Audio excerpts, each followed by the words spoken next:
अगर आपको लगे कि ये गुफाएं हैं, क्या हैं, कैसे हैं, दरअसल ये समंदर के बीच में कुछ हिस्सा है और पानी ने देखिए कैसा कटाव किया होगा हज़ारों वर्षों में, ये हालत कर देता है जल जब अपनी पे आता है तो।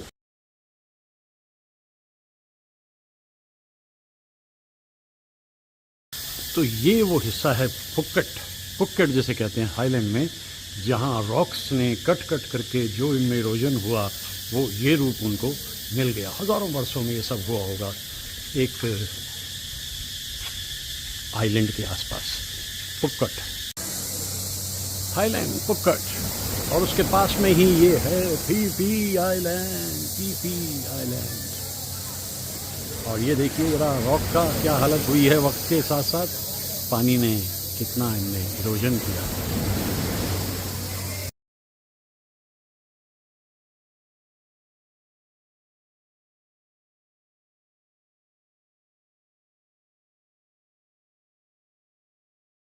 वैसे तो जल ही जीवन है, लेकिन हज़ारों बरस में जो चट्टानें होती हैं समंदर में, पानी इस तरह उनको खा जाता है हज़ारों बरस में भी लाखों बरस में।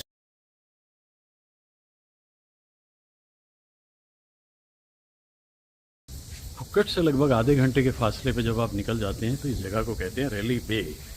तो ये देखिए पत्थरों का, चट्टानों का हाल क्या है, चट्टानें कट के गिरी होंगी लाखों वर्षों में, और ये उसका रूप बन गया रेली बे, फुक्कट। रेली बे के बाद अब हम पहुँचे हैं ट्यूब आइलैंड। ट्यूब आइलैंड में जल बहुत साफ़ है और बारिश भी हल्की हल्की हो गई है, और वो चलती है नाविक अपनी लेकर के नाव को। ट्यूब आइलैंड पुक्कट से लगभग 1 घंटा।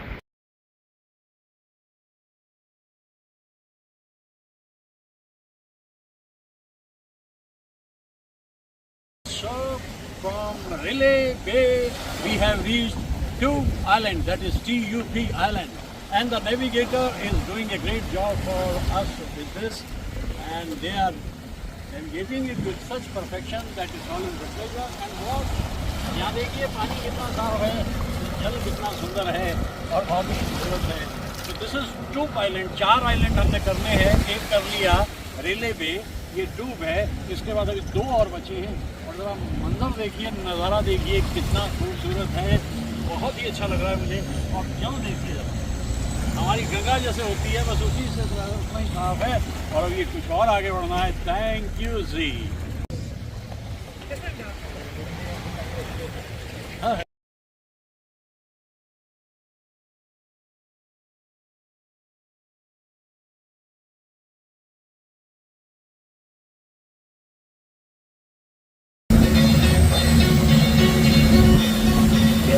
मौसम है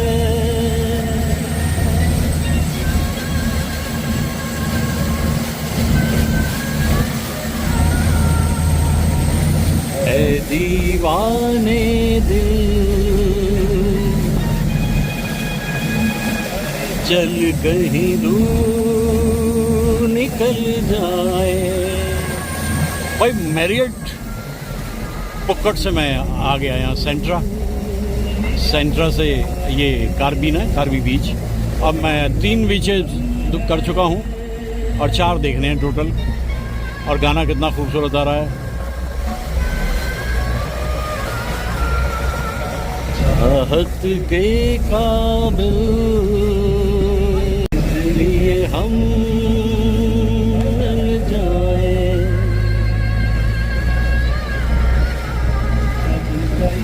तो 4 बीचेस में अब जो नंबर 3 पे आएगा वो आएगा चिकन।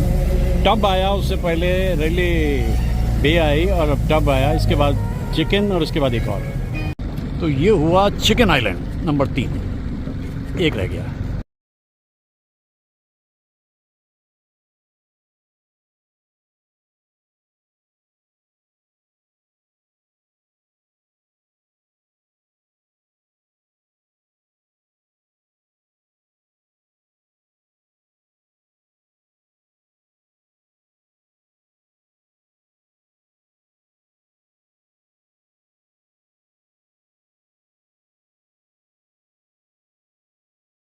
के किनारे आकर के डूबते हुए सूरज को देख करके मेरे को हिंदी फिल्म के कुछ गीत याद आते हैं। कुछ उदासी के, कुछ खुशी के। तो दीजिए मैं उन गीतों का जिक्र आपके सामने किए ही देता हूँ, और आहिस्ता आहिस्ता। चैन कैसा जो पहलू में तू ही नहीं, मार डाले न दर्द जुदाई कहीं। रुत हंसी है तो क्या, चांदनी है तो क्या, चांदनी ज़ुल्म है और जुदाई सितम।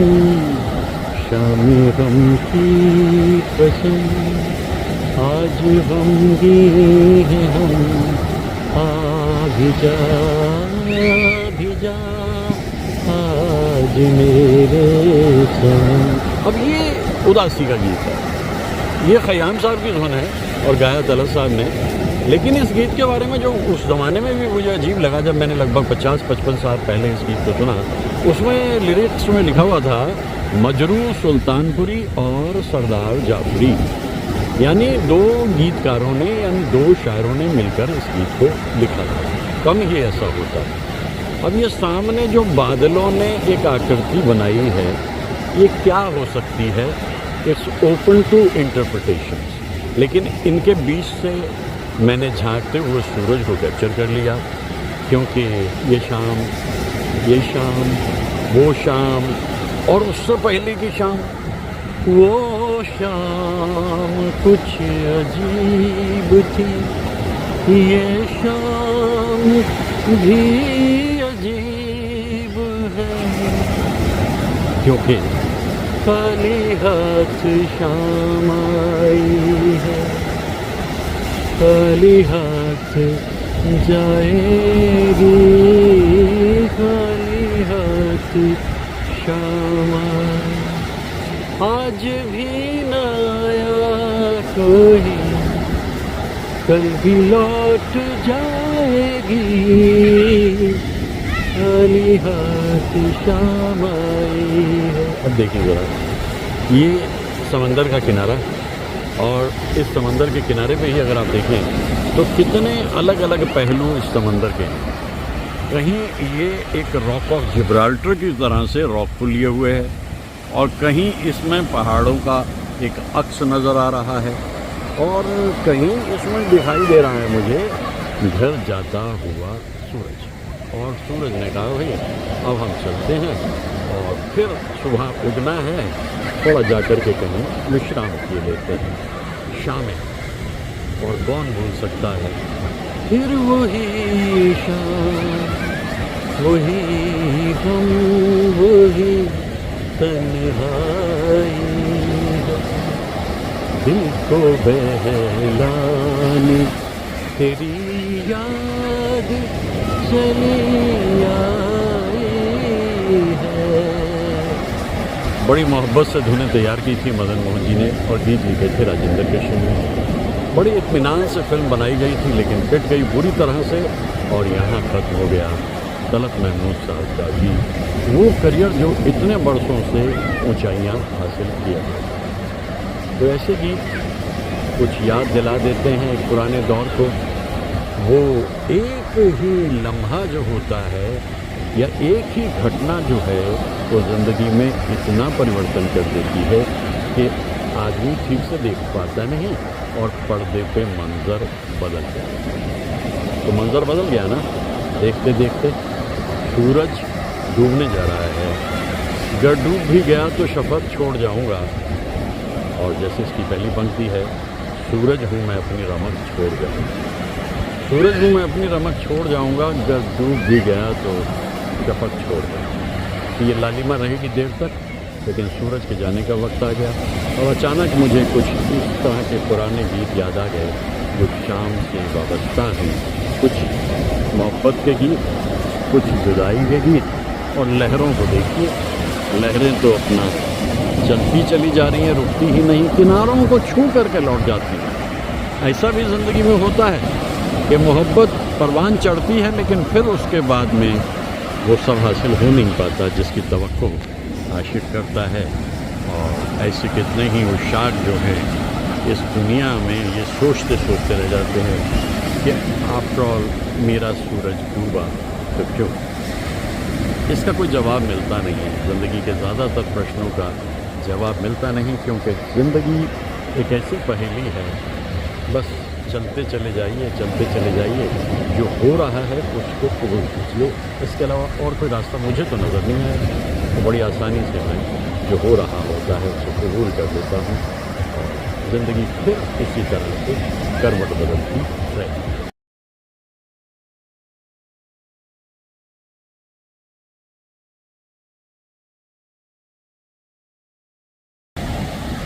शाम का सूरज बिंदिया बनकर सागर में खो जाए, सुबह सवेरे वो ही सूरज आशा लेकर आए। नई उमंगे नई तरंगे आस की जोत जगाए रे, आस की जोत जगाए। तुम आज मेरे संग हंस लो, तुम आज मेरे संग गा लो, और हंसते गाते इस जीवन की उलझी राह संवारो। तुम आज मेरे संग हंस लो, तुम आज मेरे संग गा लो। कितना गहरा अर्थ होता है इन गीतों में।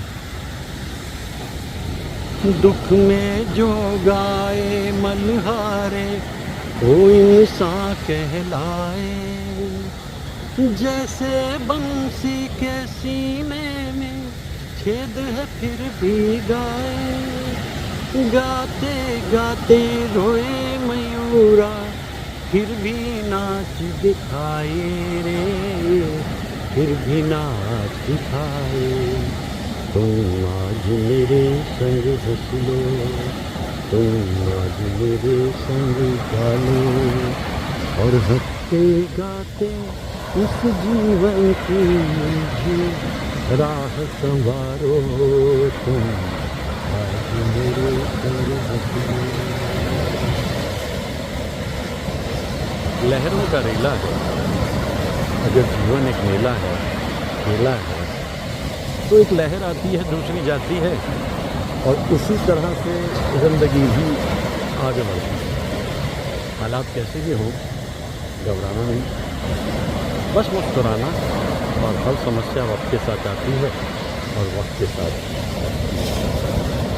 ये पैगाम डूबते सूरज का और साहिल से टकराती हुई इन लहरों का।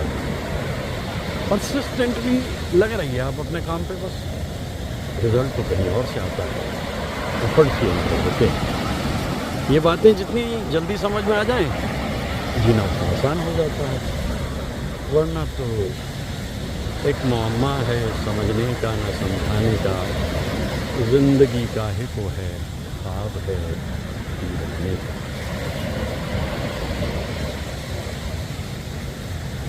है ना? अथा और कुछ सफीने इस समंदर में तैरते हुए।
All good things come to an end. और अब मुनासिब वक्त है कि इतने दिन हो गए फुक्कट में और आसपास के आइलैंड्स में, तो अब चला जाए। खूबसूरत रिजॉर्ट समंदर के किनारे, कार्बी से भी लगभग काफ़ी आगे जाकर एक छोटा सा आइलैंड ये, और फिर इसके बाद में 4 और आइलैंड में कल भ्रमण रहा। बड़ा अच्छा लगा सागर की लहरों की तरह से चलते फिरते रहना। कल चूँकि फुल मून है, आज है 11 मई, कल 12 मई को बुद्ध पूर्णिमा है और समंदर ने अपना रंग अभी से दिखाना शुरू कर दिया है।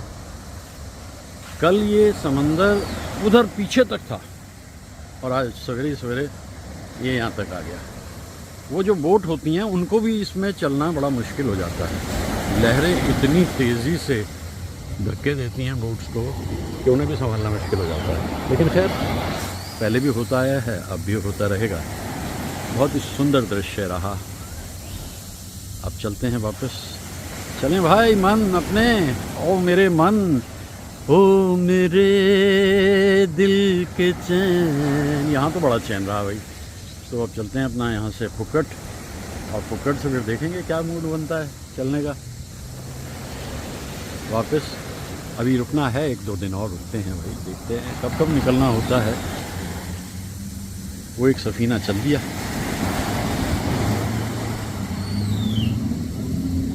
कार्बी से यहाँ तक इस पियर के ज़रिए आया जाता है। बहुत ही फ्लक्चुएटिंग है ये पियर, रिस्की है, डेंजरस है, लेकिन फिर तब आप इस रिजॉर्ट में पहुँचते हैं।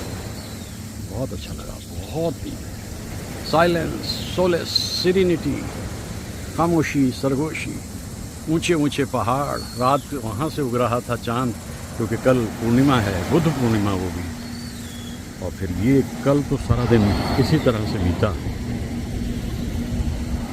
समंदर ही समंदर था, कितना विशाल है। आज तो बिल्कुल किनारे को छू रही हैं लहरें, कल काफ़ी पीछे तक। और कल क्या होगा बस वो तो आप देखते रहिए, क्योंकि पूर्णिमा से पहले एक अलग सी दुनिया में समंदर चला जाता है। ये उसकी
done.